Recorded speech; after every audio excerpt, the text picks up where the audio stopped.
Bon, En bah, c'est entre nous, direct. hein. Il va pas avoir des foules, j'imagine. Alors, on est en direct. Est-ce que je peux me connecter dessus sur mon autre ordinateur? Hmm. Live, terminer la diffusion, ok. Regarder ensemble, non. Lever la main, non. Deux personnes présentes. Ah. Partager l'écran, non. Voir les participants à l'appel, non. Et il est où mon chat dans tout ça? Moi, j'ai rien de tout Salon ça, de... hein. Non, Non, c'est parce toi que qui c'est moi pilotes. qui l'organise. Mm. Mais je pensais que ce serait autre chose. Alors, est-ce que je peux avoir un lien pour le partager? 3. Quelqu'un est là, mais je ne sais pas qui. C'est génial Facebook. Ouais. Alors, est-ce que je peux aller le retrouver de l'autre côté? Vidéo direct. Non, là, il me propose de le lancer. Je ne veux pas le lancer, je veux le regarder. Ah, me voilà en direct.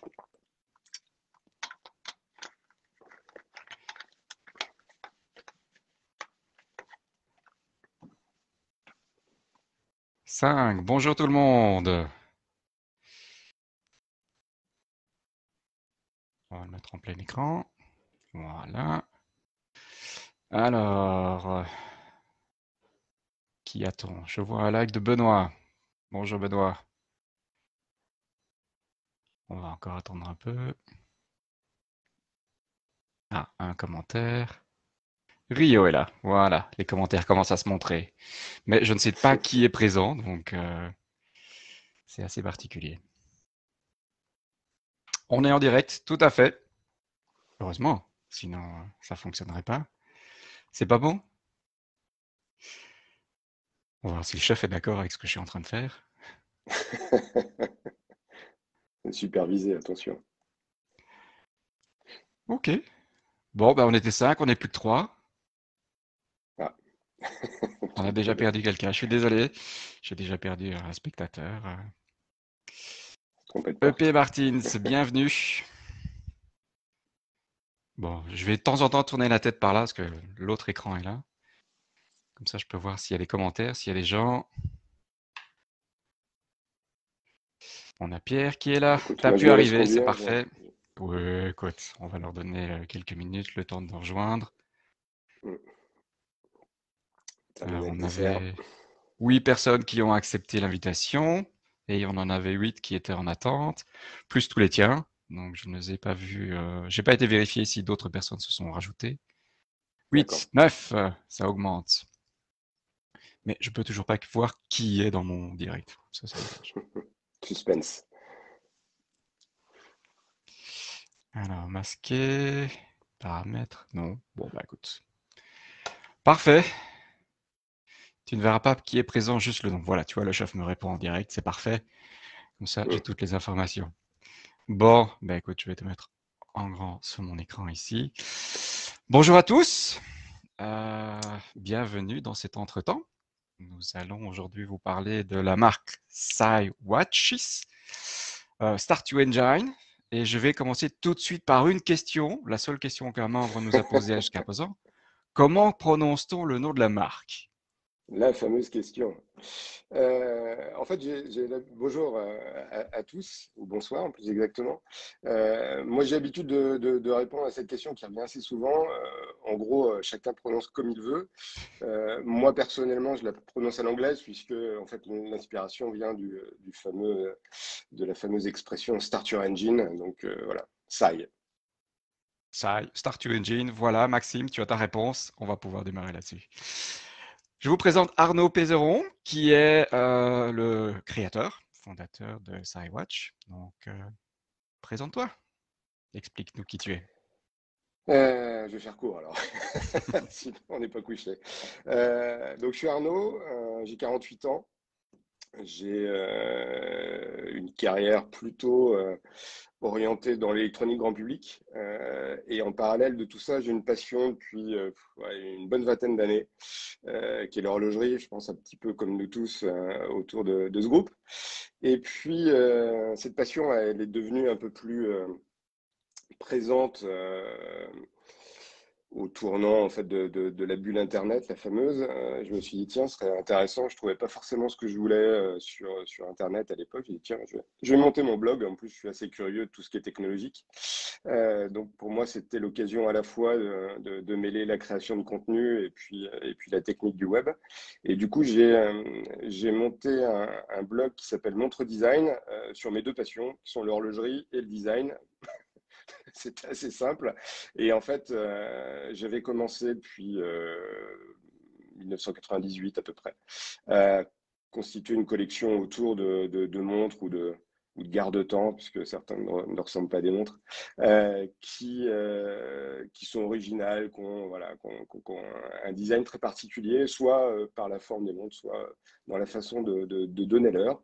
Et du coup, c'était un petit peu le fil rouge. Et puis l'autre fil rouge que j'ai essayé de mener dans ce blog, on va dire, assez amateur, parce que j'avais un job à côté, c'était en fait de suivre des jeunes designers qui proposaient des concepts intéressants, qui en général restaient sur les portfolios numériques.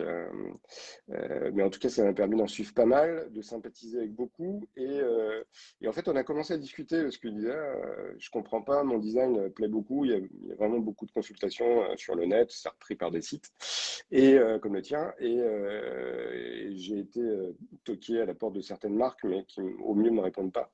On sait que tu fais du marketing, pourquoi tu ne montrais pas ta marque? Et puis voilà, l'idée a commencé à germer. Elle a mis du temps. Et puis le hasard de la fille a fait que il y a 4 ans en fait maintenant déjà, je me suis dit bah écoute, soit tu le feras dans ta vie et il faut pas perdre de temps, faut y aller, soit tu vivras avec ce regret éternel. Voilà, j'ai écouté ma passion et je me suis dit bah écoute, il y a une opportunité aussi professionnelle, il faut être clair, pour se lancer et en me lançant, bah, voilà, les planètes se sont alignées jusqu'à aujourd'hui, quoi. Voilà. C'était pas si Donc, court que ça. c'était pas si long que ça, tu vois. On peut faire court. Donc, c'est vraiment la passion et la collection qui t'a mené petit à petit dans cette direction. C'est assez Ouais, amusant. bah, en fait, tu te rends compte que moi, je voulais me lancer, parce que l'idée, elle est venue de manière assez régulière, toquer à ma porte. Et en fait, je voulais être absolument prêt. Je voulais avoir absolument l'idée, le concept. Enfin, je voulais que tous les curseurs soient alignés.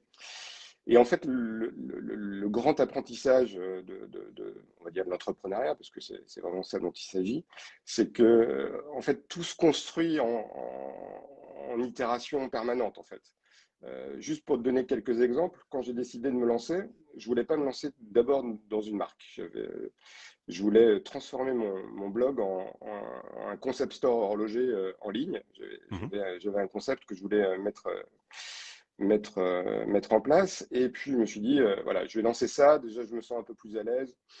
Le challenge me paraît à peu près être à la mesure. La marque, j'y pense, mais dans un deuxième temps.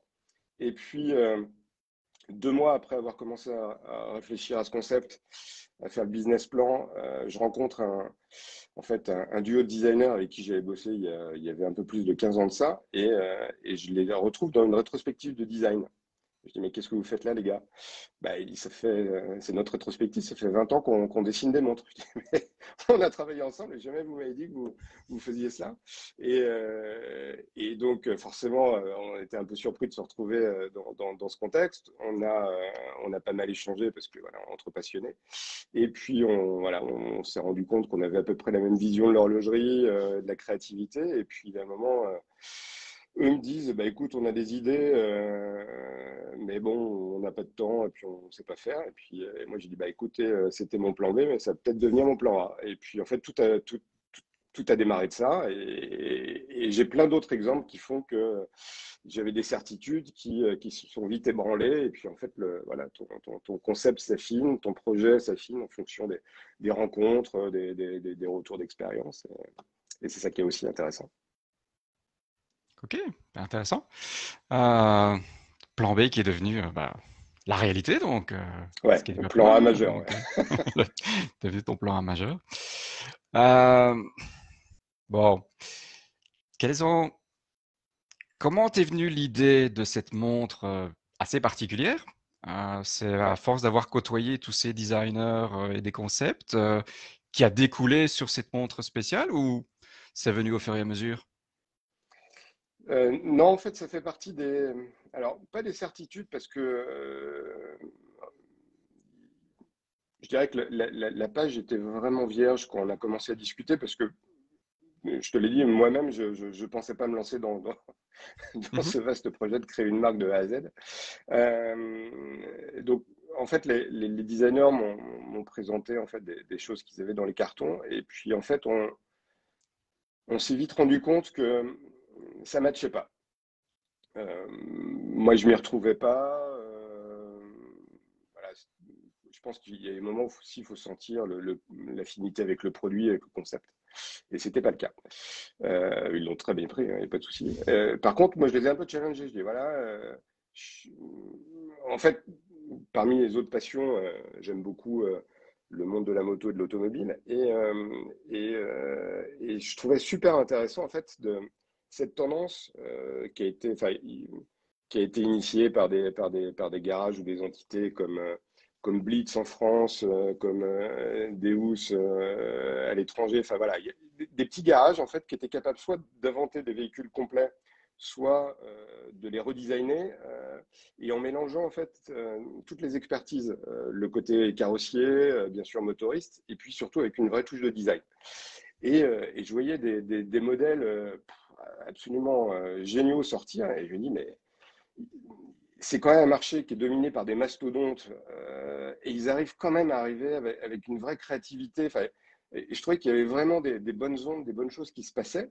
Et je me dis, mais pourquoi, dans le monde horloger, que je connais bien, principalement en tant que passionné, moi j'adore les pièces vintage, j'en ai pas mal dans ma collection, et je me dis, quand même, ces marques, je dirais, font un peu dans le côté facilité, c'est-à-dire que voilà, on regarde un petit peu ce qui s'est passé dans les années 60, 50, 70, et puis on le remet au goût du jour. Et je trouvais dommage un petit peu cette panne de créativité, alors qu'on trouve créativité qu'on trouve plus chez les indépendants, mais bon, voilà, sur des niveaux de budget stratosphériques qui malheureusement ne sont pas à ma portée de portefeuille. Et du coup, on partageait de ce constat qui est de dire, voilà, est-ce qu'on peut, nous, modestement, essayer d'apporter notre maigre contribution à l'édifice? Est-ce qu'on peut essayer d'apporter un concept, enfin, un concept, oui et non, mais et surtout un design, parce que c'était ce qui nous rassemblait à ce moment-là. Est-ce qu'on peut apporter un design qui soit un peu novateur, voilà, avec cette modeste ambition? Et puis moi, en tant que marketeur, même si assez galvaudé,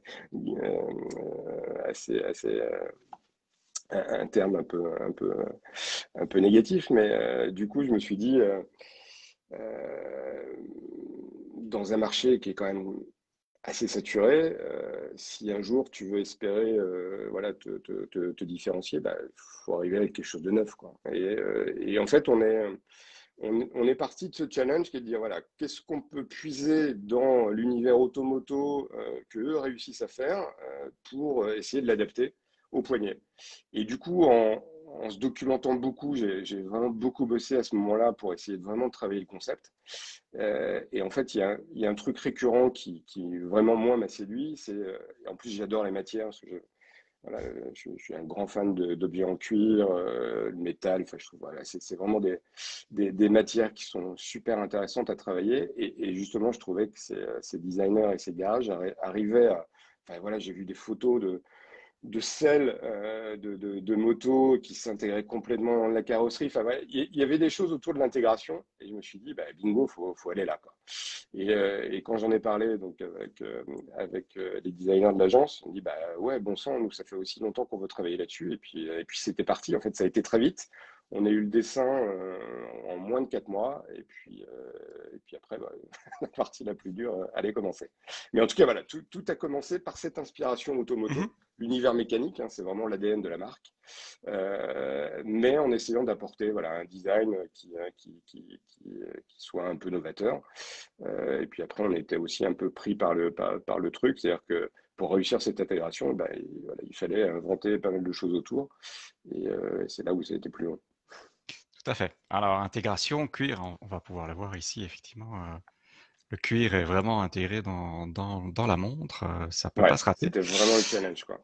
Ce qui est Et là, surprenant, c'est que tu n'aies pas choisi la facilité. On pense à une Omega dynamique, par exemple, où le bracelet vient se coincer simplement dedans.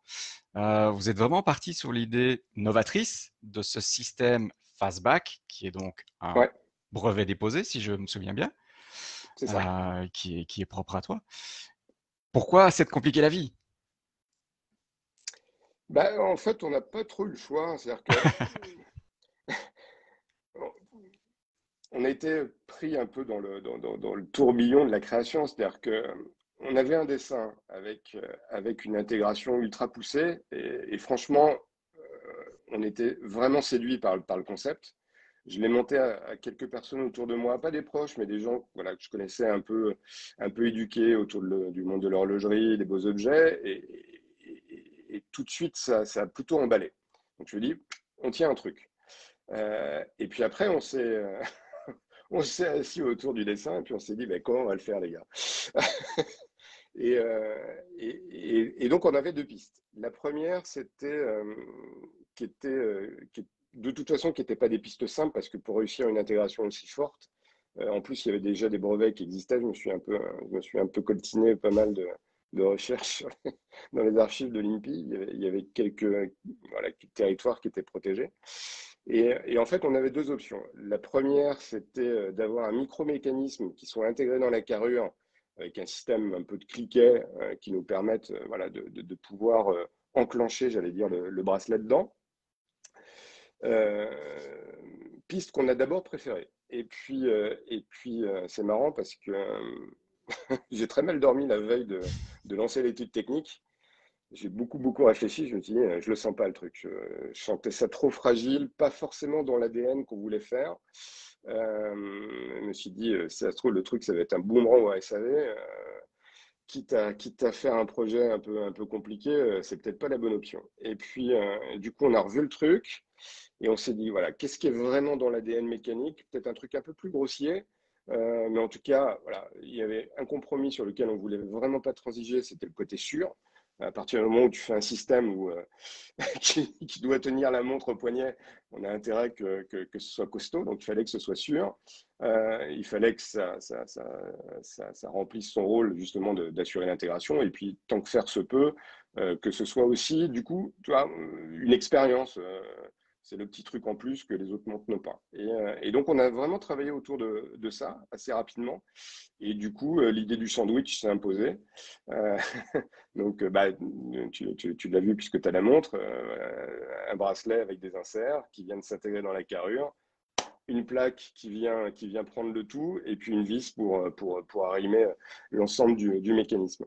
Et donc, c'était simple sur le papier. Après, comme je te le disais, on voulait vraiment être sûr de nous, donc on s'est fait aider par un cabinet, appelons ça comme ça. En fait, c'est une société d'ingénierie qui est basée à Chambéry, qui s'appelle Cortès, et notamment David, qui est ultra sympa, et en fait, qui nous a fait toute l'étude technique autour du concept, et qui nous a permis vraiment de l'optimiser surtout dans les matériaux, dans les formes, parce que nous, on était parti sur des choses un peu géométrique. Et en fait, tu te rends compte que voilà, faut mettre de la courbe partout. Du coup, ce qui a complexifié toute la partie industrielle, parce qu'il fallait repasser partout dans la production de la carrure. pour pouvoir justement arriver à ce niveau de finesse et de résistance. Les simulations justement de résistance des matériaux, qui est pas de voilà, pour vraiment peaufiner notre cahier des charges industriel, à la fois sur la fabrication de la montre et puis du bracelet d'insert de l'autre côté. Et donc ça nous a pris quasiment un an en fait, entre le dessin parce qu'en fait on était obligé d'avancer étape par étape, c'est-à-dire qu'on ne pouvait pas travailler le bracelet tant qu'on n'avait pas dessiné la montre et le système. Donc c'était vraiment une période très frustrante parce qu'on était obligé d'avancer à tout petit pas, avec en plus cette épée de Damoclès de l'étude technique qui nous disait là c'est pas bon, il faut modifier ça et ça. Donc mais in fine, voilà, une fois que l'étude est sortie avec tous les bons conseils, du coup, on était rassurés et on n'avait plus qu'à passer, enfin plus qu'à. Il fallait qu'on passe ensuite Tout simple. le bébé à la partie industrielle. C'était une autre paire de manches, mais faut dire qu'on était vachement plus serein. Bah, écoute, en tant que client, je peux te dire qu'effectivement, le ressenti, il est là, un ressenti mécanique parce que euh, tu peux montrer la boîte si tu en as une sur la main, je pense. Oui, Parce qu'en fait, quand on reçoit la montre, eh bien, il faut la monter soi-même. Donc, on reçoit la montre, ouais, on c'est ça reçoit le principe. la boîte indépendante et puis on reçoit toutes les pièces qui vont avec. Donc, il y a déjà ce côté mécanique d'entrée de jeu où on doit Ouais. monter, on doit placer les deux bracelets, mettre le fond, mettre la vis, utiliser l'outil adéquat. C'est vraiment cette expérience mécanique qui était très bien reproduite là-dedans. Euh, donc là, chapeau en tout cas. Bah, c'est ce qu'on a, ouais, c'est ce qu'on a voulu faire en fait. Parce que je te parlais tout à l'heure d'expérience. Alors le terme est peut-être un peu fort, mais in fine c'est ça. C'est-à-dire que la montre est différente et on a voulu assumer ce côté.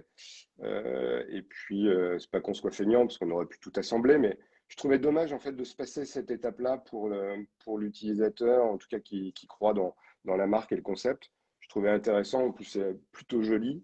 Enfin en tout cas nous ça nous plaisait d'avoir un packaging justement où on explicite bien le système. Et puis je trouve, voilà, ça fait partie aussi des choses. Enfin, moi, ce que j'adore en tant que passionné d'horlogerie, justement, c'est de parler de mon objet, de ma montre avec les gens que je croise. Et du coup, là, ça permettait vraiment de mettre le pied à l'étrier pour nos clients et avoir une certaine fierté à faire l'assemblage final de sa montre, même si c'est un assemblage très modeste.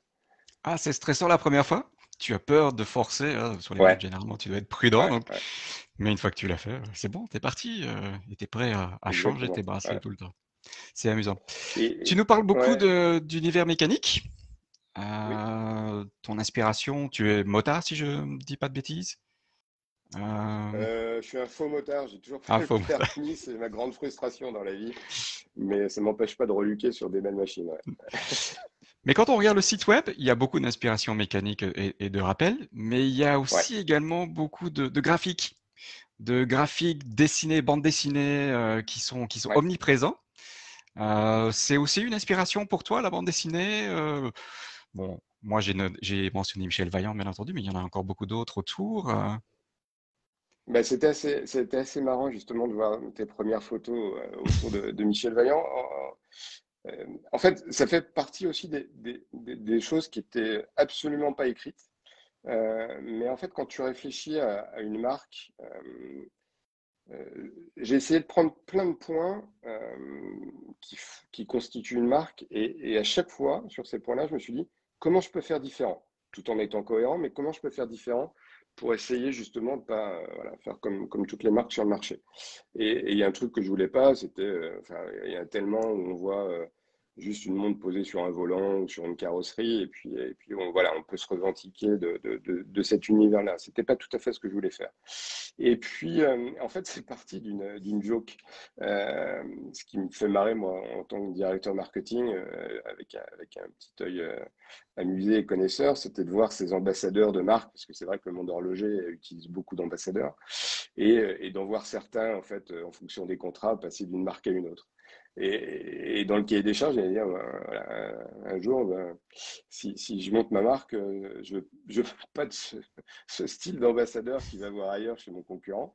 Et donc, du coup, voilà, en faisant une blague auprès de mes proches avec qui je discutais, je dis, bah, mon ambassadeur, je vais le créer. et un peu le Eureka bon sens, c'est bien sûr. Je dis, bah, si je crée, faisons-le en dessin, quoi. Et en fait, je me dis, mais c'est vrai qu'aucune marque n'a utilisé d'univers graphique. En plus, moi, c'est un vieux fantasme aussi. J'adore le dessin. J'ai vraiment une profonde admiration pour les gens qui ont ce don, ce qui n'est pas du tout mon cas. Et je me suis dit, voilà, si je peux créer un territoire de marque dans lequel les gens, euh, par la force du dessin, arrivent tout de suite à se projeter, c'est quand même vachement sympa. Et donc, c'est parti de là. Après, ça a été vraiment un projet dans le projet parce qu'après, il a fallu trouver le dessinateur qui soit avec le style que je voulais, enfin, voilà, avec le fit. Donc, on a rencontré pas mal de monde. J'ai fait beaucoup de recherches là-dessus. Pour arriver sur le bon et de réussir à créer cet univers, alors voilà, qui est encore voilà, qui n'est pas encore complet, mais bon, une jeune marque, des choses vont s'étoffer dans le futur. Voilà, il y a plein de projets autour de cet univers BD, mais step by step. Si tu nous disais qui est le dessinateur, comme ça on peut aller découvrir son univers. En fait, il s'appelle Giovanni Valletta. Il est Mhm. vénézuélien. Il est installé aux US depuis 15 ans. Et en fait, c'est un dessinateur indépendant qui a travaillé pour Marvel. Et moi, je l'ai découvert en fait en deux phases. Il y a quasiment 3 ans, quand j'ai commencé à réfléchir sur ce sujet-là, j'avais vu passer en fait des premiers dessins sur l'adaptation du film John Wick en BD. Mhm. Et j'avais trouvé les dessins étaient absolument, enfin, une vraie force, hein. Il y avait un vrai style. Je dis, mais voilà, c'est ça que je veux. Le truc s'est un peu imposé, sauf que impossible de savoir qui les avait réalisés. Et puis, je suis passé à autre chose. J'ai discuté avec des dessinateurs français. Mais bon, voilà, c'était pas forcément. Enfin, voilà, toutes les planètes n'étaient pas alignées. Et puis, à un moment, je me suis dit, tiens, je vais refaire une recherche. C'était 9 mois plus tard. Et puis là, je tombe sur le nom de Giovanni Valletta. Je l'ai contacté sur son site web. Et puis le lendemain, on se parlait en visio. Et il était conquis par le projet. C'était parti. Voilà. On a vu son inspiration Marvel dans une des bandes annonces que tu nous as faites, où on voit une BD qui Ouais. défile là vite fait. Ça veut dire qu'on va avoir une BD Sai bientôt? Bah, ça fait partie des petits projets autour, mais voilà, c'est des choses qui prennent du temps, du budget. On ne peut pas faire à la fois un lancement de nouveautés, une création d'une BD, hein, mais ouais, ça fait partie des choses que j'aimerais bien mettre en place dans le futur. Bah, comme tu citais, moi voilà, j'étais biberonné avec les Vaillants, avec les 13, enfin voilà, tout cet univers Mhm. masculin BD avec des héros sur lesquels voilà, on a envie, tout gamin, auquel on a envie de ressembler. Et je trouvais ça intéressant de le créer pour ma marque. Et en tout cas, voilà, c'est un des sujets sur lesquels j'ai eu pas mal de retours de clients ou de gens qui ont approché la marque qui disent que c'est super. Donc voilà, Ça change, ça fait plaisir. c'est vraiment bien. Les dessins sont très sympas et ça te permet d'avoir une puissance marketing différente et C'est ça, d'autres ouais. outils, Encore une hein. fois, la différenciation, quoi. Après, on n'aime pas, mais en tout cas, voilà, je voulais à la fois de la cohérence et puis Mhm. un peu d'originalité, Eh mais ben, c'est toujours réussi. juste, quoi. Mm. Merci. Bien, tu présentes souvent ta marque comme du sport tailoring. Ouais. Vas-tu définir le sport tailoring? Ben, en fait, tout est parti là aussi de discussions avec les gens qui étaient embarqués dans le projet au tout début. Et quand on leur a présenté la montre, euh, ils nous ont dit, mais ta montre, c'est quoi? C'est une montre sport ou c'est une montre élégante?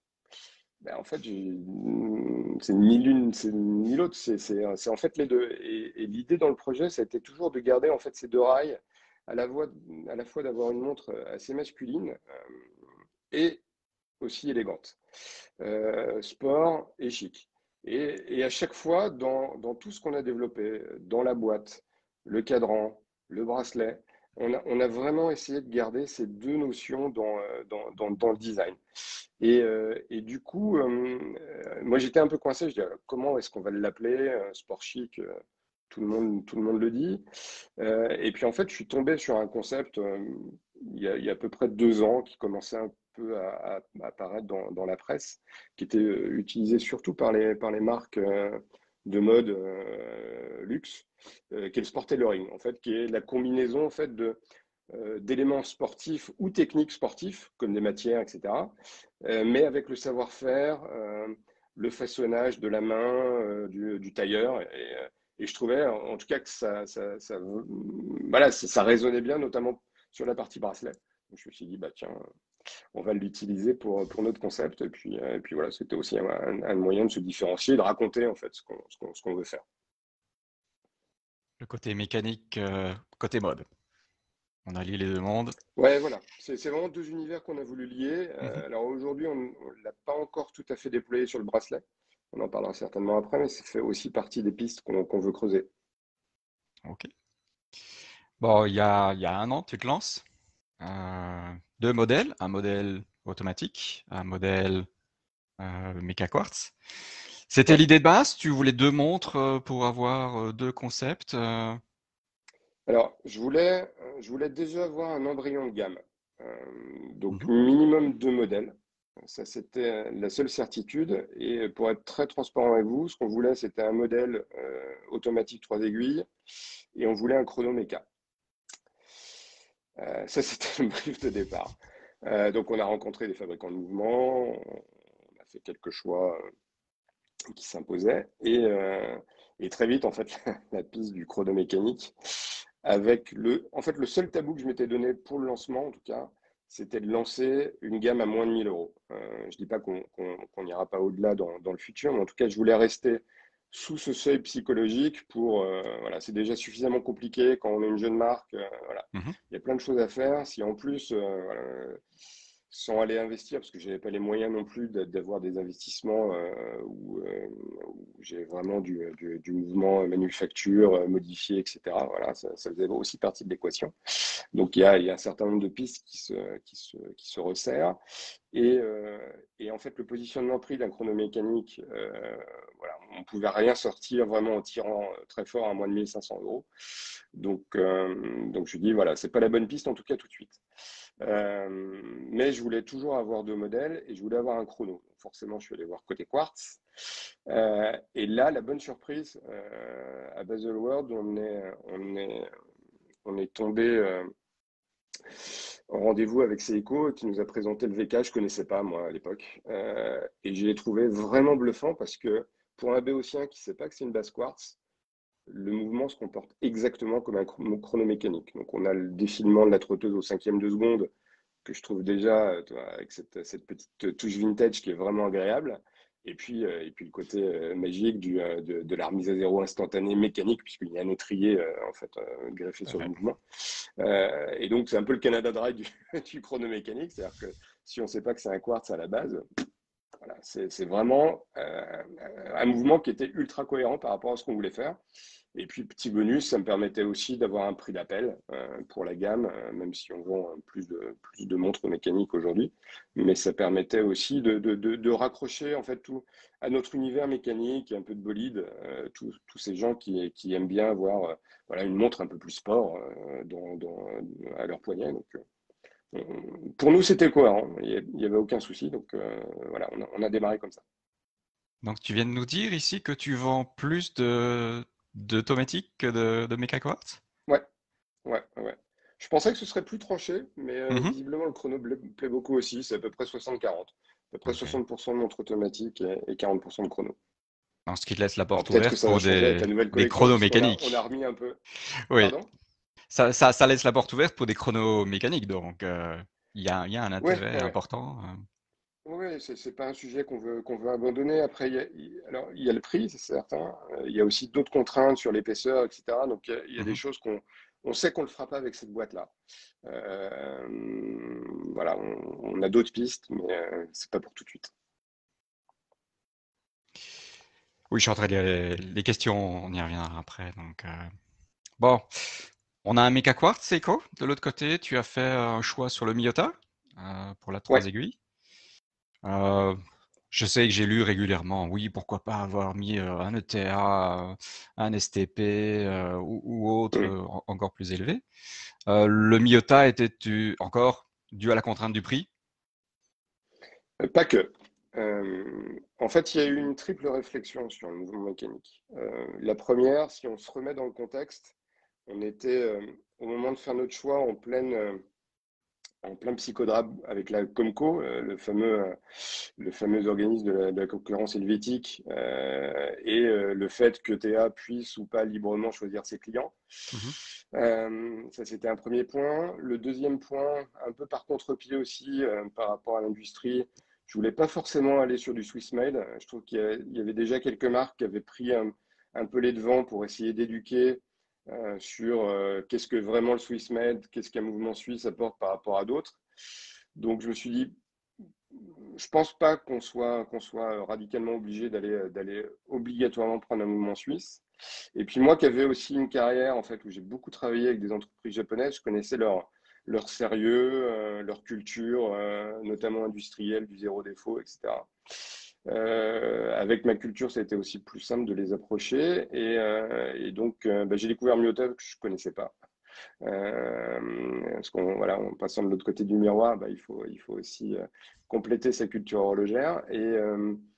Et donc, on a trouvé chez eux un bon rapport qualité-prix. Donc ça, Mhm. c'était une première base. Ce côté aussi un peu plus disponible, donc, qui a changé malgré tout parce qu'ils sont aussi très, très, désolé pour l'anglicisme, successful. Donc, du coup, c'est compliqué d'approvisionner en mouvement. Ça, c'était aussi une autre découverte du projet.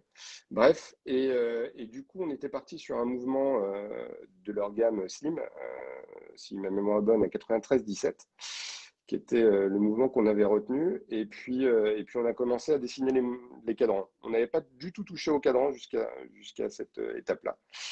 Et puis en fait, on n'était pas satisfait du tout du design qu'on sortait. On trouvait que parce que le 97, si c'est la bonne référence, si ma mémoire est bonne, il y avait une réserve de marge qu'on trouvait intéressant, justement toujours en cohérence avec cet univers mécanique de jauge à essence. Enfin bref, je ne vais pas en faire des tonnes là-dessus. Et du coup, on se retrouvait. En fait, on n'a pas réussi à avoir un joli design de l'intégration de cette jauge. Et du coup, on est revenu sur le 82-17 qui était en fait notre numéro 2. Et en fait, on trouvait intéressant en fait, d'exploiter ce petit compteur 24 heures qui apportait une petite animation sur un 3 aiguilles, qui le rendrait un peu plus sport, un peu moins sérieux, un peu moins rigide. Et du coup, quand on a fait des itérations de cadran, on s'est dit, ouais, voilà, c'est ça, en fait, ça marche mieux. Et c'est pour ça qu'on a choisi ce mouvement. Plus le côté fiabilité, etc. Bien sûr, je ne vais pas en faire des tonnes là-dessus, mais c'est vraiment comme quoi une approche, tu vois, vraiment la feuille était vierge. Alors, il y avait forcément des contraintes un peu économiques, mais il y avait plusieurs possibilités. Puis, in fine, c'est le design qui a tranché. On parle de prix, de modèle économique ici. Euh, Sans tout dévoiler, est-ce qu'on peut donner une notion de la part que prend ton design si particulier dans les tarifs des montres? Le Ouais. boîtier, le bracelet et tout ce qui tourne autour? Alors, je vais pas donner de prix, c'est pas le but. Faut Non, garder non. un peu de magie, mais en fait, on s'est vite rendu compte que c'était très pénalisant. Voilà, laisse-moi retourner Euh, la phrase dans ce sens-là. Donc, est-ce que ça a ouais. été vraiment pénalisant par rapport à une montre qui aurait été plus Alors, standard? oui, clairement, si on a juste une approche économique et qu'on veut faire des wagons, nos montres.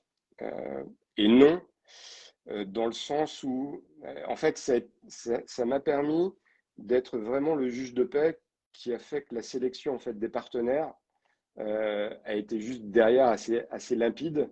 Et du coup, on s'est retrouvé in fine avec des partenaires qui étaient des partenaires du monde du haut de gamme, voire du très haut de gamme, parce que les montres sont tellement complexes à réaliser et les bracelets encore plus complexes que, in fine, je suis assez content de cette contrainte parce que derrière, ça a permis aussi d'avoir un produit qui était même au-delà de nos attentes en termes de finition, quoi. Et c'est les retours qu'on a des clients, donc là-dessus, je suis pas déçu.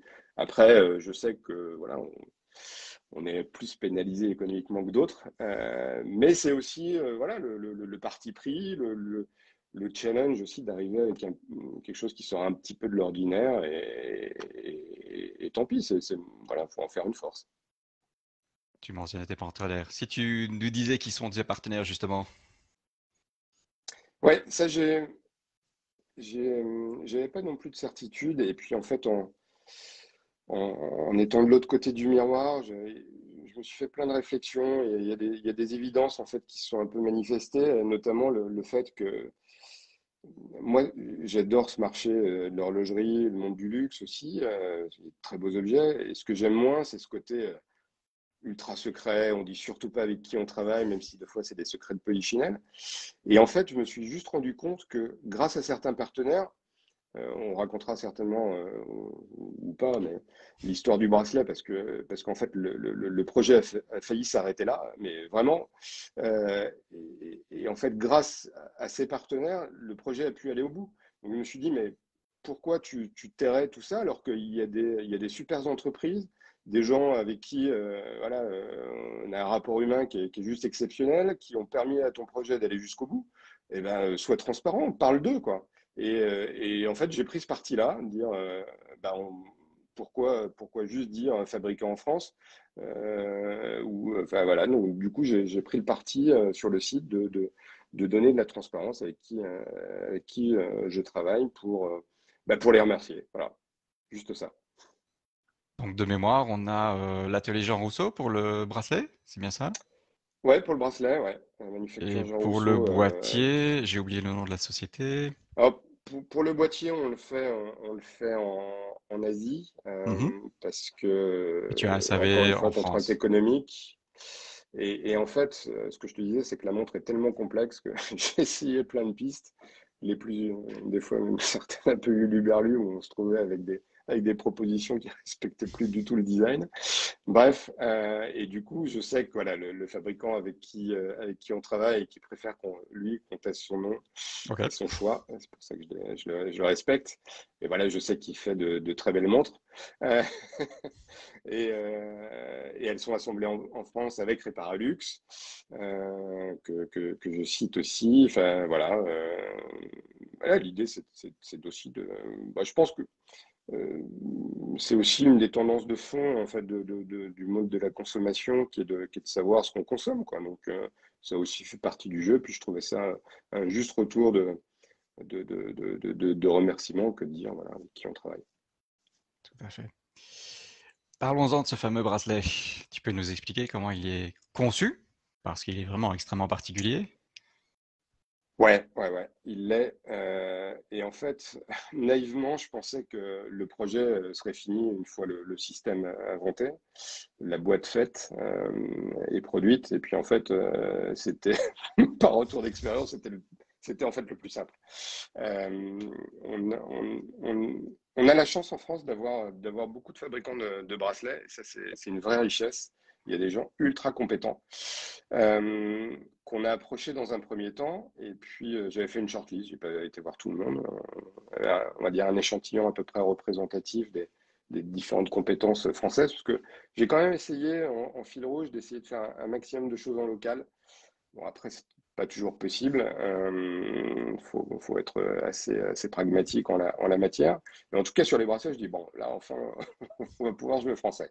Et en fait, les trois que j'ai été voir dans un premier temps ont dit, ben, ambitieux votre projet, le bracelet va être compliqué, mais faites-le pas en cuir, il faut le faire en caoutchouc. Et ils m'ont tous répondu ça. Et là, je suis Oh. ressorti dépité. Je dis, mais non, je veux pas le faire en caoutchouc. Enfin, vraiment, l'idée originelle, c'était vraiment de travailler. Enfin, moi, j'adore cette matière qui est le cuir. Ça apporte une. En plus, ça réchauffe l'acier. Enfin, il y a vraiment un mariage qui est ultra sympa à jouer, encore plus avec l'intégration qu'on propose. Et du coup, là, j'avoue, grosse baisse de morale. Il y en a un que je sens un peu plus en pointe sur l'aspect technique. Donc on discute, ça dure 3 mois, 6 mois, 9 mois. On se voit, on fait des études techniques. Il me fait un devis cher. Mais en tout cas, j'avais une piste. Et puis après, voilà, c'est la vie. C'est aussi le fit de business. Après, j'ai plus de nouvelles. Donc je dis, mince, on va pas s'arrêter là quand même. Donc je suis allé voir, je me suis dit, bah écoute, tant pis. On m'avait parlé de Jean Rousseau, on dit attention, ils font de l'ultra luxe, ça va te coûter un bras. Je dis, bah c'est pas grave, de toute façon, au point où j'en suis, faut vraiment que j'avance, quoi. Et donc, j'ai contacté Jean Rousseau. Le lendemain, Nathalie de chez eux me rappelle en disant bah, écoutez, ça nous intéresse, on s'est vu, j'ai présenté le concept. Et puis, en fait, je me suis rendu compte que chez Jean Rousseau, leur spécialité, c'est l'intégration, qu'ils ont une R&D d'une dizaine de personnes qui travaillent que là-dessus, que par rapport à notre challenge, ils avaient des solutions techniques et c'était juste génial quoi, de travailler enfin sur des perspectives. On allait pouvoir arriver sur le bracelet. Et en fait, les choses ont été assez vite. On a donné la partie 3D en fait de l'intégration entre l'insert et la boîte. Et puis ensuite, on a co-construit bah, le bracelet dans sa partie externe avec un cahier des charges que j'ai voulu vraiment super exigeant, toujours dans cette perspective où faut pas qu'on mégote sur le côté sécurité, robustesse. Donc, on voulait absolument avoir un insert en métal. Tu l'as dit tout à l'heure, la première fois où on fait un peu attention. En fait, il ne faut pas faire attention. C'est métal contre métal. On voulait vraiment que ce soit solide. Deuxièmement, les premières itérations qu'on a faites montrait que si on faisait que métal et cuir, mais en fait, on avait une plissure puisqu'on a une géométrie en fait qui part très vite.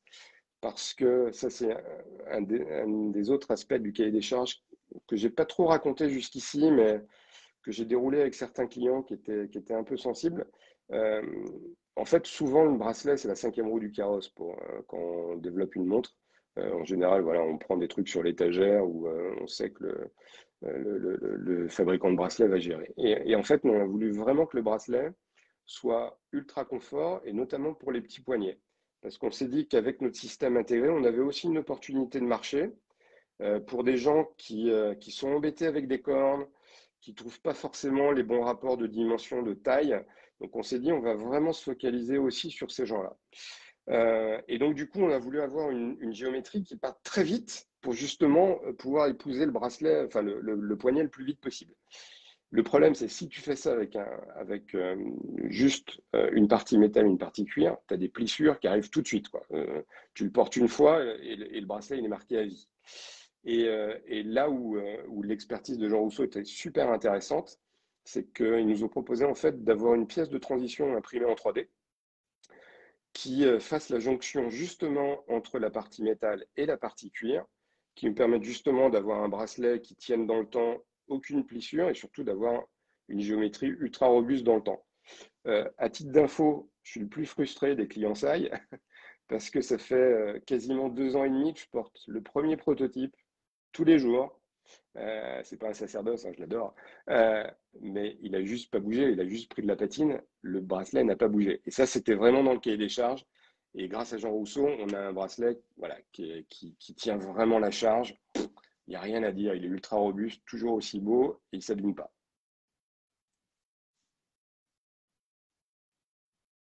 Ah, je t'entends plus. Évidemment, si je coupe mon micro, ça va pas aider.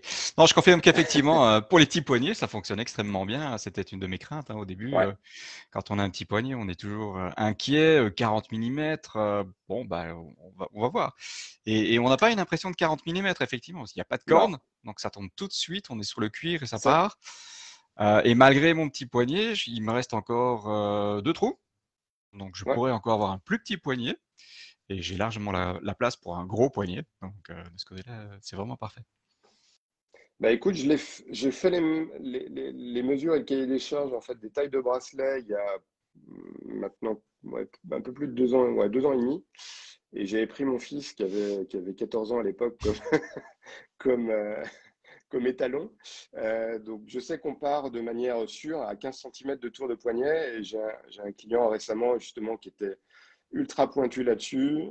Je lui garantis qu'à 15 ça passait. Il fait, je crois, 14,5 et il est ravi de son produit. Donc voilà. Non, tout à fait. Courbure est juste génial. Ça en fait vraiment une montre extrêmement confortable. Donc Mais c'est là-dessus, vrai que c'est un c'est sujet un vrai succès. qui Chapeau. apparaît pas dans les discussions et qui, moi, est venu justement en creusant un peu le sujet du bracelet. Et j'ai découvert qu'il y avait pas mal de degrés d'incertitude. Je parle même pas de l'esthétique, mais vraiment sur l'aspect confort. Tout à Donc, fait. on a vraiment bossé le cahier des charges pour faire un bracelet qui soit irréprochable. Voilà, et puis après, on s'est fait plaisir sur l'esthétique, hein, encore une fois, avec le sport tailoring, pour avoir une forme qui soit un peu caractéristique, toujours sport, mais chic, une doublure qui soit un peu bleu signature. Pareil, on a pris du cuir tanné, le plus résistant qui est chez Jean Rousseau, pour que, voilà. Encore une fois, l'idée, même si on est sur un concept propriétaire, parce que voilà, il fallait réussir l'intégration, je voulais pas du tout tomber dans ce penchant où on parle du bracelet comme un consommable qu'il faut renouveler tous les 6 mois. C'était pas du tout la philosophie de la marque. Moi, je voulais un produit qui dure, avec un cuir qui évolue aussi, avec, voilà, qui se patine. Moi, c'est des choses que j'aime, même si on a sélectionné plusieurs types de cuir. Mais je voulais absolument, en tout cas, que le bracelet puisse être pérenne. Et donc, c'est pour ça que, voilà, depuis le premier proto, je le porte consciencieusement tous les jours pour être bien sûr qu'il tienne ses promesses. Et pourtant, tu es quand même parti sur le concept d'un bracelet qui peut se changer, alors que tu aurais pu partir Ouais, sur un ouais, ouais, bracelet mais voilà, totalement enfin, intégré. il y a des choses sur lesquelles il ne faut pas mégoter. Ça fait partie de l'expérience client. C'est-à-dire que tu as beau avoir un super produit qui plaît avec l'esthétique, si tu reviens vers moi au bout de 4 mois ou ne serait-ce que 6 mois en disant bah, désolé, ton produit aussi beau soit-il, bah, le bracelet s'est pété. L'expérience, elle n'est pas aussi géniale. Voilà, je voulais pas du tout mégoter. On aurait pu faire des économies en n'ayant pas d'insert en métal, en prenant pas de pièces 3D, voilà. Mais c'est pas ce qu'on a voulu faire. Parfait. Avant d'aborder les montres en elles-mêmes, j'ai vu que Ouais, tu étais présent dans deux boutiques physiques, oui. plus une troisième option de rendez-vous présentée sur ton Mhm. site. C'est un choix d'être limité sur deux boutiques ou c'est vraiment très compliqué d'arriver en boutique? Alors, c'est compliqué d'arriver en boutique et c'est surtout compliqué d'arriver en boutique quand tu te lances en pleine année Covid, En avec, plus, pour ne pas simplifier les choses. avec des incertitudes. Alors, forcément, on s'est lancé en précommande avec une volonté qui était initiale, qui était de livrer les clients fin septembre. Et avec toutes les difficultés qu'on a eues, on était vraiment très heureux d'avoir livré tout le monde avant Noël. Donc 2020, on fait une croix dessus en termes de prospection par rapport aux revendeurs, que tu attaques 2021 avec aussi des choses qui sont compliquées en termes de, voilà, d'ouverture, d'historique des revendeurs. Et puis, c'est des choses qui prennent du temps. Quand en parallèle, tu es aussi sur le développement d'une nouvelle collection, tu te dis, voilà, je vais gagner un petit peu de temps, je vais m'y mettre tôt pour pouvoir les avoir disponibles à l'été. Ben, en fait, tu te rends compte qu'il y a aussi les conséquences du Covid qui font que le rythme est pas le même. Donc, en fait, c'est pas une volonté, c'est que, voilà, c'est que le contexte a fait que c'était plus compliqué que prévu. Donc là, on est présent effectivement chez Ochrono, alors sur leur site web et puis surtout à la boutique parisienne rue de Rivoli.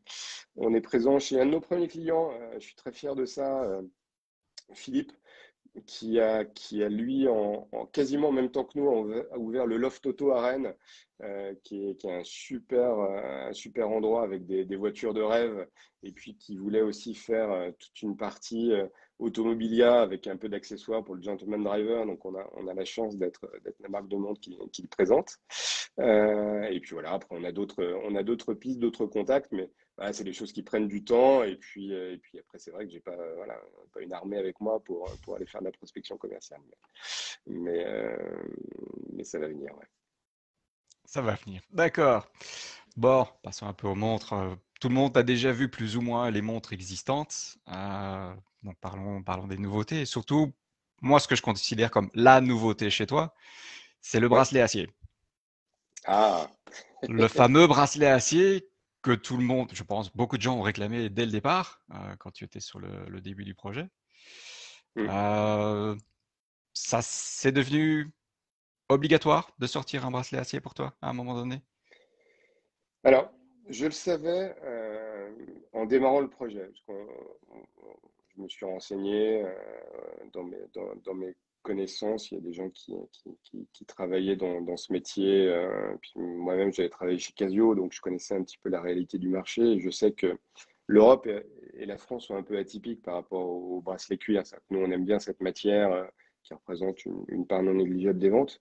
Mais notamment tous les marchés asiatiques, même le marché US, en fait, sont des marchés où le bracelet métal est absolument incontournable. Mais en tout cas, notre concept qu'on voulait pousser la différenciation, elle était justement sur l'intégration entre le cuir et le métal. Donc, je savais qu'on aurait à développer ce type de bracelet, mais en tout cas, je voulais pas y aller tout de suite. Et puis, en fait, en entendant les premiers commentaires, les interrogations justes d'ailleurs hein, sur la pérennité d'un bracelet en cuir, parce que les gens ne voient pas en fait ce qu'il y a à l'intérieur. Moi, je peux le raconter parce que j'ai participé activement au cahier des charges, mais c'est vrai que si tu vois la montre comme ça, on n'a pas d'idée, on ne sait pas comment c'est fait.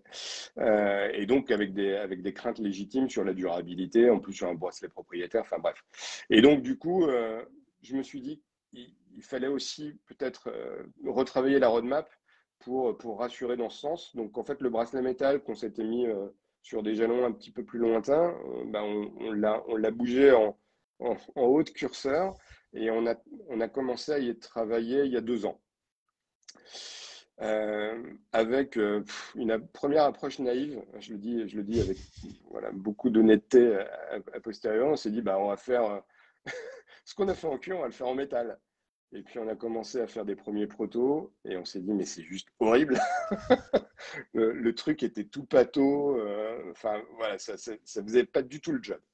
Et puis du coup, on s'est dit, bah écoute, quitte à refaire un nouveau bracelet, autant faire un bracelet métal, mais qui aussi change en fait la physionomie de la montre.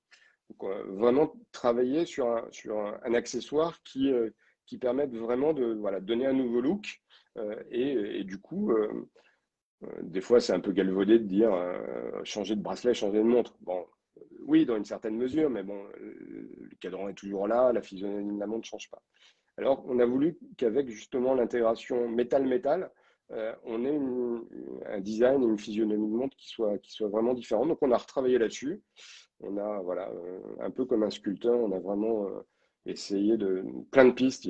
On a fait vraiment plein de protos parce qu'on n'avait vraiment pas de certitude là-dessus. Et puis, entre les contraintes qu'on voulait garder, toujours ce focus pour aller accrocher le poignet le plus vite possible, travailler les continuités de la carrure. Enfin voilà, il y avait vraiment des contraintes design, ou en tout cas des fils rouges design qu'on voulait garder. Et puis le dessin ultime, c'est vraiment imposé. Et puis c'était parti. Voilà, Est-ce que tu en as un sous la main là, à nous montrer? il est là. Je sais pas si on le voit bien. Et donc, une intégration, en fait, donc toujours avec le même système de bracelet interchangeable. Mhm. Là-dessus, on est sur les mêmes formes d'insert à l'intérieur. Et puis après, alors, je sais pas si vous voyez très bien. Il y a Hop, plus de photos sur le site de ici, toute façon pour ceux qui veulent aller ouais, regarder voilà, en détail. on verra mieux sur les packshots produits, mais l'idée, en fait, c'était de continuer la ligne de base de la Mhm. carrure et de faire une jonction, en fait, de l'arrondi et de la partie plongeante, parce on a des fausses cornes, en fait, qu'on a recréées, Mhm. qui permettent vraiment d'avoir là, une vraie montre différente. Puis après, on a voulu aussi avoir un bracelet métal, parce que pour nous, dans l'essence même du métal-métal, c'était vraiment d'avoir quelque chose de plus sport. Donc on est parti sur un 3 maillons assez classique, mais voilà, on part de 20 millimètres pour affiner à 18, avec des maillons de chute, et puis un look entièrement brossé, pour justement, voilà, on voulait garder cet ADN un peu voilà, de matière brute qu'on travaille, c'est des choses qui nous plaisent. Et puis après, on a aussi travaillé sur le côté, un petit peu comme sur le cahier des charges du bracelet cuir, on voulait vraiment travailler sur la simplicité. Donc, il y a 10 maillons interchangeables, donc on peut même descendre jusqu'à 14 cm de tour de poignet, voire peut-être même un peu moins. Là, mon fils ayant grandi, j'avais moins de candidats pour prendre les mesures. Et du coup, donc, on a des pompes vissées qui permettent voilà, de faire ça simplement chez soi. Il suffit d'avoir juste un micro tournevis. Et voilà, on voulait avoir un produit qui soit cohérent, avec une boucle qui n'est pas la plus belle du monde, mais en tout cas qui est ultra sûre, avec une double sécurité, et qui s'intègre très bien là-dedans. Et on a mis un peu de temps pour le produire. Et la bonne nouvelle, c'est qu'a priori, on devrait les livrer un peu plus vite que prévu, puisque Parfait. je devais le recevoir début décembre. Et en fait, normalement, il est expédié demain. Ah bah écoute, je suis le premier avis, j'en ai commandé un, donc moi Voilà. je l'attends. Parce qu'effectivement, quand on voit les photos que tu mettais en vue, ça change effectivement le look de la montre. C'est beaucoup plus Ouais, fin, ouais. beaucoup plus affiné par rapport au cuir qui est légèrement rebondi. Oui. Donc effectivement, ça donne un nouveau Et look à tu cette comprends mieux montre. pourquoi on pouvait pas faire du tout la même chose en métal. On avait un côté beaucoup trop pâteau. Tout à fait. Ça passe très bien en cuir, c'est superbe, mais en métal, ça pardonne rien. Donc, Tu aurais eu sans un parler du poids. gros headlink immonde, assez Ouais, c'est ça. On imposant, voulait pas. qui On n'aurait pas voulait donné pas. quelque chose d'intéressant. Non. Et tu as des nouveaux modèles maintenant. Oui, On avait. Vas-y, tu peux nous montrer ça, nous en parler? on a effectivement sur la nouvelle collection trois nouveaux modèles, en fait, qui ont été quasiment dessinés en même temps que les quatre premiers. Mhm. Mais on a voulu y aller step by step. Et surtout, ce qui nous a freiné, c'est que pour le fameux modèle Bullet, alors, il est très pervers ce modèle, parce Quelle couleur on allons-nous voulait voir? absolument, bah, je sais pas trop, hein, c'est- c'est- En fait, on a mis plus d'un an pour trouver la bonne couleur. On a testé plein de fabricants de cadrans pour vraiment avoir, in fine, le résultat qu'on avait initialement sur Photoshop. Et en fait, ce qu'on voulait, parce qu'on est un peu joueur, ce qu'on aime bien en fait avec nos cadrans brossés verticaux, c'est qu'ils accrochent la lumière et qu'on est sur des teintes qui ne sont pas des teintes unies, mais avec des subtilités. Par exemple, le cadran black, il n'est pas noir, il est gris fumé et dans certaines lumières, il est même marron. Et donc, on voulait garder ce côté un peu ludique. Parce que moi, à titre perso, ce que j'aime bien quand j'ai une montre au poignet, c'est que justement, elle n'est pas tout le temps la même, quoi. Elle évolue en fonction des heures de la journée, de la lumière, etc. Et puis voilà, j'ai toujours l'impression de la redécouvrir. Et donc, c'est un peu le fil rouge de ce qu'on veut faire sur le travail des cadrans. Et donc, on voulait travailler sur un vert qui soit pas un vert. Donc, en fait, ce vert, il va du gris jusqu'à même un vert bleu. Donc on a une palette qui est ultra riche. Et d'ailleurs, c'est ce qu'on a voulu faire, peut-être un peu maladroitement, mais sur le site, en fait, tu vas trouver trois teintes à peu près Tout à fait. entre le packshot, des teintes un peu plus sombres, et puis celles où on a une pêche d'éclairage. Mais en tout cas, l'idée, voilà, c'était de montrer un petit peu toutes les nuances, ou en tout cas les différentes gradations de rendu de cadran. Et du coup, comme on s'est inspiré pour cette collection, j'ai un peu de l'ADN historique là plutôt côté automobile. Donc le Panda qui est voilà, le chrono qui est ici, le chrono intemporel par excellence avec un affichage ultra lisible, un contraste qui saute aux yeux. Voilà, notre petite subtilité, c'est de ne pas avoir utilisé le blanc, mais on reste sur de l'acier brossé comme couleur Mhm. dominante, et puis du noir profond pour les compteurs et pour le réo. Donc c'est vrai on a quelque chose de très, voilà, enfin, qui fonctionne bien dans le contraste et qui donne voilà, un look vraiment très sportif, ultra lisible tout de suite. Et pour Bullet, bah, on s'est dit que parmi les inspirations, il y avait le King of Cool et puis il y avait ce film qui est absolument incroyable et puis surtout cette poursuite en bagnole avec le fameux Island Grid de la Ford Mustang. Et du coup, on s'est dit, bah, on va essayer de s'en rapprocher, quoi, mais toujours en essayant de garder cette référence et puis avoir ce cadran qui joue vraiment avec la lumière. Et je pense on a vraiment abouti le truc parce que du coup, on a trouvé un fabricant qui soit vraiment dans les clous. Il a sorti la couleur qu'on voulait. Et du coup, on a même pu être un peu plus joueur sur cette nouvelle collection, puisque il y a un truc qu'on voulait faire en fait sur les compteurs de la première collection, mais qu'on n'a pas pu faire, c'est qu'on voulait absolument avoir un brosset circulaire ultra fin dans les compteurs. Et malheureusement, le fabricant qu'on a utilisé pour cette série-là faisait de l'azurage assez classique, mais très, très bien, hein, Mhm. qui nous va bien, mais voilà, on n'a pas pu le pousser dans ses retranchements. Et puis, comme on a été joueur avec ce nouveau fabricant, on s'est dit, bah, tiens, est-ce on peut pas y aller? Et puis, il a relevé le défi, et du coup, tous les compteurs sont finis à la main, en brossée circulaire, ce qui fait qu'on a vraiment une super précision. Enfin, voilà, on a vraiment là, des cadrans qui sont très aboutis et comme on le voulait. Donc là, on est vraiment super content. Et puis, on a Pebble en référence au concours d'élégance. C'était un peu plus dur en fait de travailler autant sur le chrono quand tu travailles sur des contrastes entre les deux compteurs et puis le cadran, c'est des choses qui s'imposent assez facilement.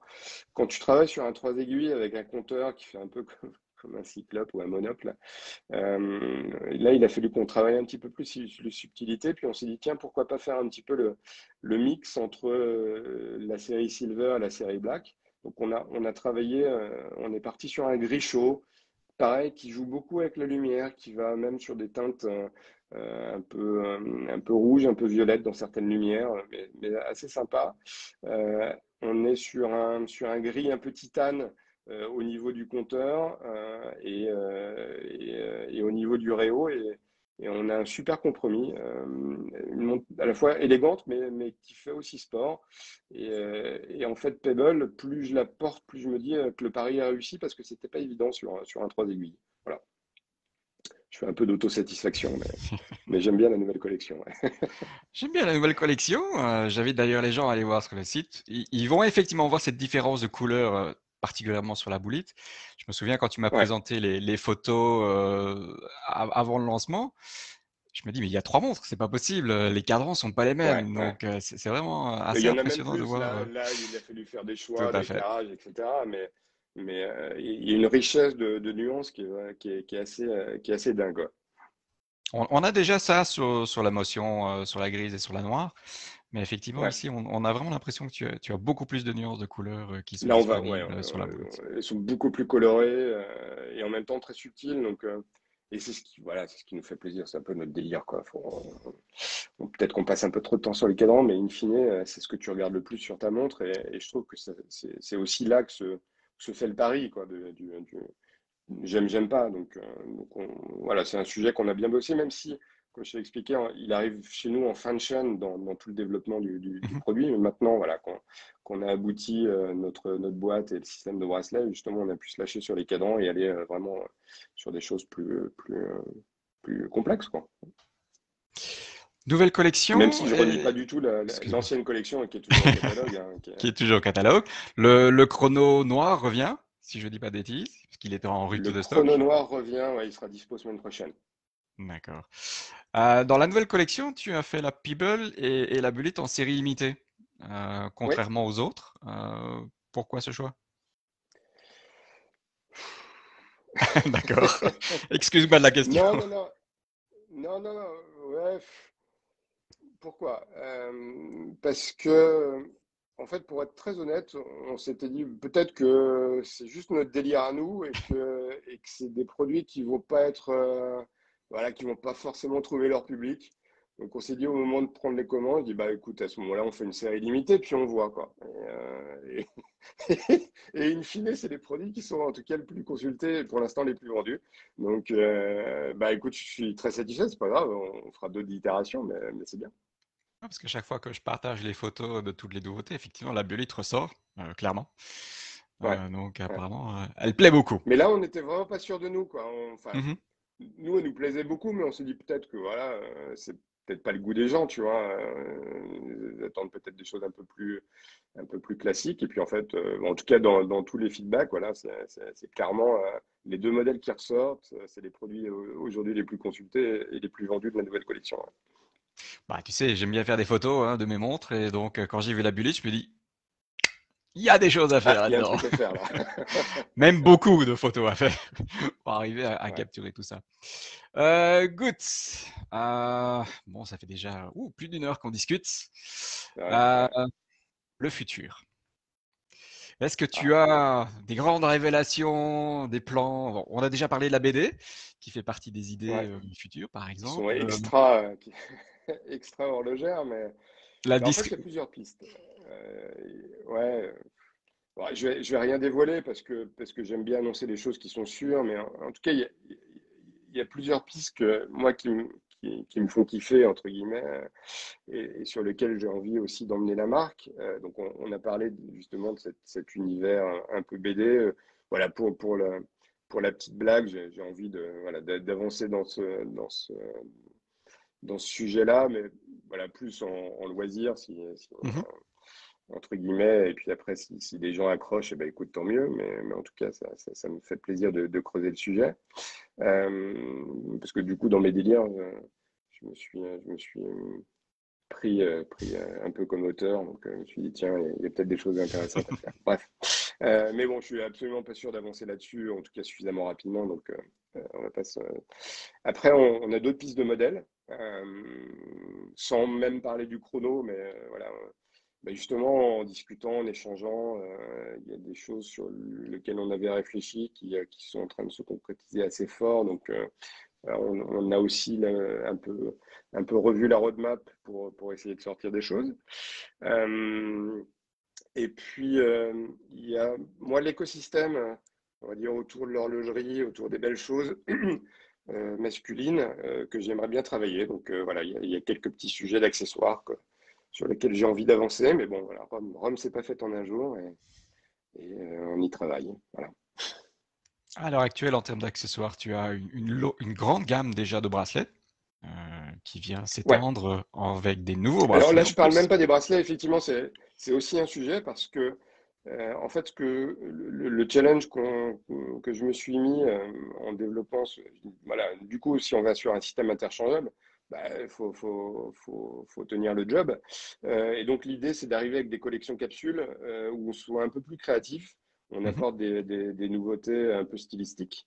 Alors, on a fait un petit sondage. Oui, Au mois tout de à fait. juillet, justement, pour essayer voilà, de recueillir les opinions de nos fans. Et puis, il y a des choses assez. Enfin, tu vois, on pensait qu'on était dans nos délires, et puis en fait, il y a des choses qui étaient un peu. Enfin, voilà, qui ont été assez corroborées. Donc, voilà, par exemple. Le bracelet en jean qu'on est en train d'élaborer. Après, je voulais pas faire n'importe quel jean, donc il y a des petites surprises à venir. Donc c'est pour ça qu'on l'a pas mis dans la gamme de cette année, mais Mhm. il arrivera très prochainement. On a des pistes plus textiles, autres que le jean. Enfin voilà, toujours jouer entre ce côté sportif, élégant. Il y a vraiment des choses intéressantes à faire. Et en plus, ça me fait marrer. Et puis je trouve que toi, sans prendre trop de risques, en travaillant sur des collections un peu capsules, assez limitées, Mhm.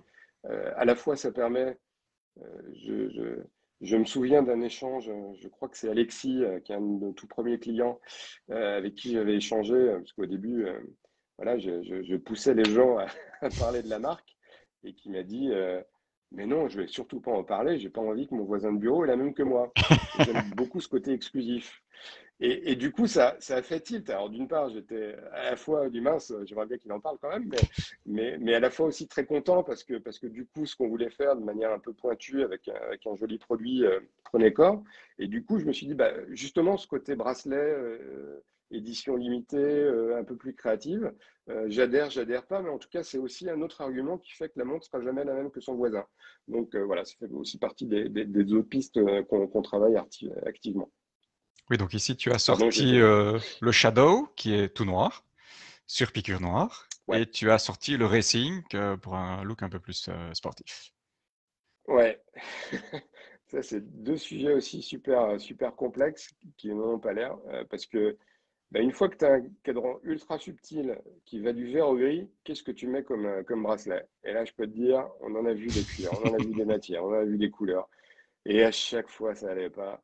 Je me suis dit, mais on n'arrivera jamais à sortir le truc. Et puis en fait, en faisant plein d'essais, je me dis, bon, il faut vraiment qu'on travaille sur le contraste. Les compteurs sont noirs.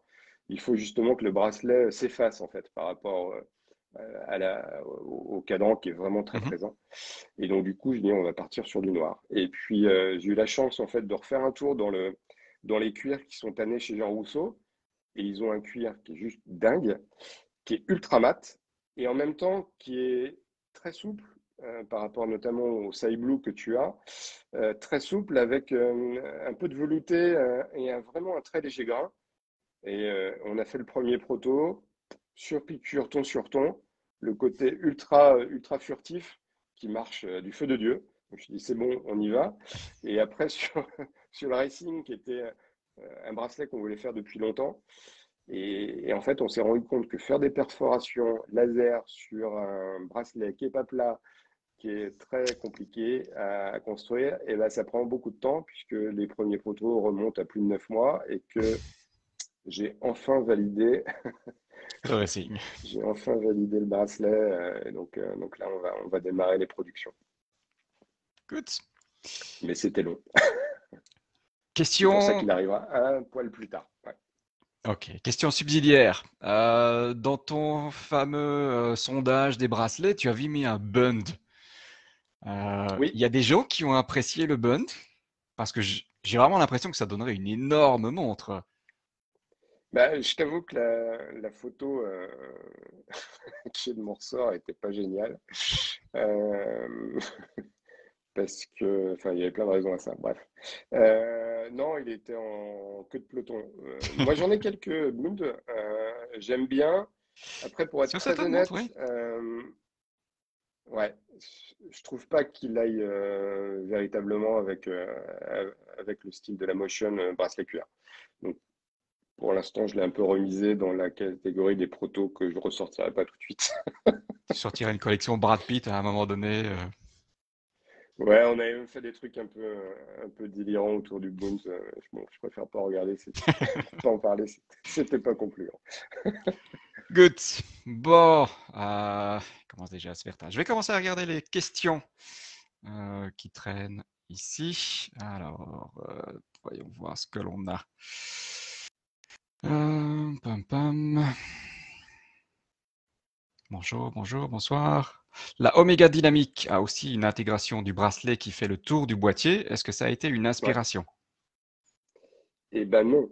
On en a, Et on contre en a toute parlé attente, brièvement, mais j'en ai deux dans ma collection. Et je mhm. t'avoue que je les avais oubliés. Honte à moi. Et quand j'ai partagé au tout début sur les groupes et forums, dire, ah tiens, comme l'Oméga Dynamique. Et il dit, ben, bon sang, mais c'est bien sûr. Et du coup, je suis allé à les retrouver dans mon tirage. Je dis, ben ouais, c'est vrai il y a vraiment un air de ressemblance. Mais en fait, non, pas du tout. Quelque C'était part pas du caché au tout fond de l'inconscient. dans le scope. Peut-être, mais juste là, parce qu'il n'y avait absolument aucune volonté, et si ce n'est, parce que j'ai eu quelques retours de clients, moi j'ai la chance, j'ai encore mes bracelets qui tiennent, d'avoir justement des mauvaises expériences, donc qui n'ont fait que confirmer en fait tous les efforts qu'on a fait pour Ouais. avoir un bracelet et un système de bracelet qui soit ultra solide. Question très pratique de Patrick. Est-ce qu'on recevra les nouvelles montres avant Noël? Oui, bien avant. Elles sont en fin d'assemblage. Donc les montres, je pense, vont commencer à être livrées semaine prochaine, plutôt deuxième partie de semaine. Le bracelet racing est enfin validé. Donc le temps de le produire, il devrait arriver, en tout cas pour les tout premiers clients, un peu avant Noël. Euh, ça devrait être bon. Et le bracelet métal, ce que je te disais un peu en intro, je devais le recevoir première semaine de décembre, et en fait, je vais le recevoir ouais, une semaine avant. Donc voilà, je suis assez serein. Et donc le Shadow, lui, c'était plus compliqué. Non, c'est le racing qui était vraiment Ok, compliqué. Le shadow, pas de souci.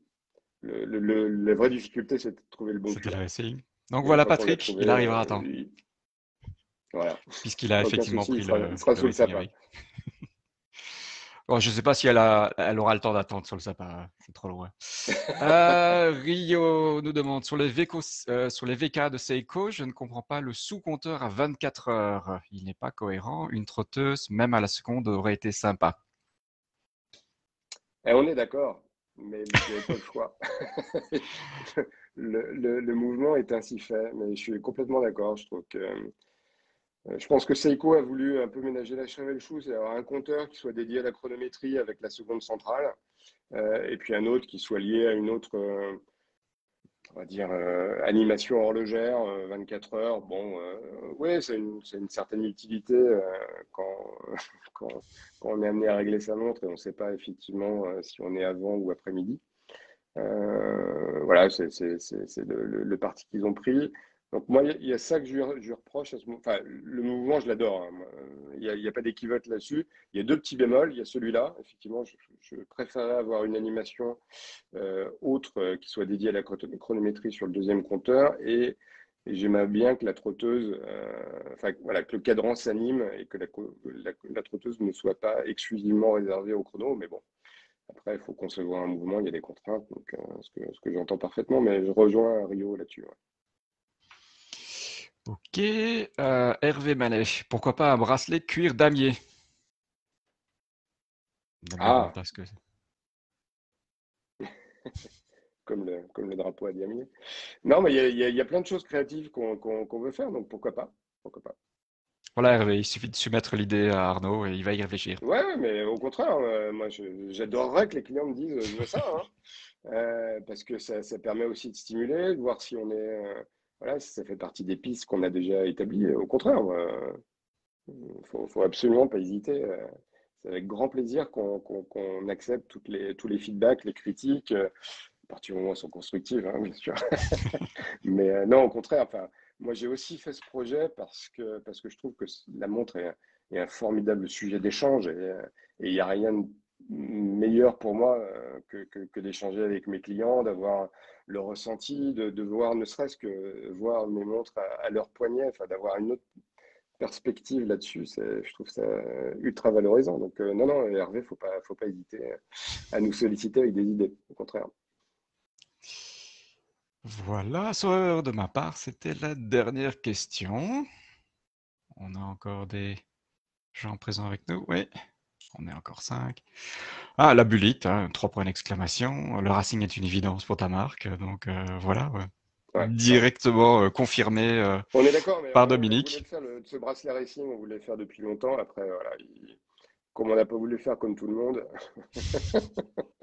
et qu'on est un peu exigeant, bah, il a mis du temps à sortir. Mais bon, ça y est, on a enfin trouvé le bon process qui nous permet d'avoir vraiment des perforations qui soient cohérentes et qui bougent pas. Parce que malheureusement, c'était un peu le souci des premiers protos. Donc là, on a quelque chose de stable et de très esthétique surtout. Et puis, il y aura peut-être même une petite surprise, mais vous verrez bientôt. On attend les surprises, on aime bien les surprises. Good. Que dire de plus? Pas la Bullet, la Peeble, ce sont des séries limitées, donc foncez. Si vous vous dépêchez, ce sera Ouais, livré avant Noël, donc foncez. oui, oui, il n'y a Euh, aucun souci là-dessus, hein. Ouais. voilà. J'avais reçu l'autorisation de dire que tu as un système de parrainage sur le site et que donc Oui, je peux parrainer quiconque le désire. Venez me voir. Je vous donnerai un lien et vous aurez une réduction de 42 euros hors TVA, pour être hors précis, taxe, ouais. hors taxe, ce qui vous fera une réduction de 50 euros au final. 50 Donc euros, ouais. n'hésitez Un pas. poil plus même. Voilà, un tout grand merci Arnaud. Bah, Bah, de toute façon, merci à vous surtout. Ouais. C'est un nous on plaisir reste en contact, hein, on va de continuer, discuter on du va projet avec poursuivre. vous. Et puis voilà, s'il y a d'autres questions qui viennent dans le cadre du groupe, c'est avec plaisir que j'y répondrai. En tout cas, merci pour ce moment et cet entretemps que vous me consacrez. Voilà, ça me touche beaucoup. Et merci à toute l'équipe, à toi Emmanuel et à toi Rio. Un tout grand merci à toi, une bonne soirée et une bonne soirée à tout le monde. Ciao! Merci, au revoir à tous.